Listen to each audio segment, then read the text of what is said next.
सगळे स्वार्थी आहेत. हो, सगळे स्वार्थी आहेत. अख्खं जग स्वार्थी आहे. एवढंच काय, ज्याने हे जग बनवलंय, ज्याला तू इतकं मानतेस, तो कान्हा सुद्धा स्वार्थी आहे. अगं खरंच, तुला माहितीये त्याने तुला या जगात का पाठवलंय? नाही, मी सांगतो. त्याने तुला ह्या जगात ह्यासाठी पाठवलंय कारण तुझ्यामुळे हे जग अजून सुंदर बनतंय. हे जग त्याने ऑलरेडी खूप सुंदर बनवून ठेवलेलं आहे, पण तुझ्या असण्यामुळे हे जग अजून सुंदर बनतंय. हा त्यामागचा स्वार्थ आहे.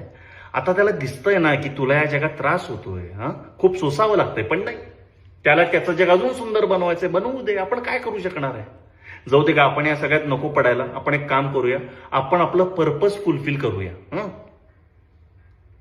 अगं आत्ता तुला सांगितलं ना तुझं पर्पज काय आहे. ह्या जगाला अजून सुंदर बनवणं हे तुझं पर्पज आहे.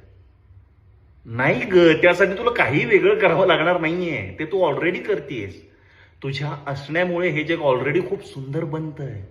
फक्त अजून म्हणून जर थोडीशी हसत जा, म्हणजे अजून बेटर होईल. ओके, मी एक काम करतो, कान्हाशी जरा बोलतो. अगं तुझा जो आता डाऊनफॉल सुरू आहे ना, त्यातून जरा लवकर बाहेर काढता येतंय का? 19-20 मागं पुढं काही करता येतंय का, बघूया. ओके.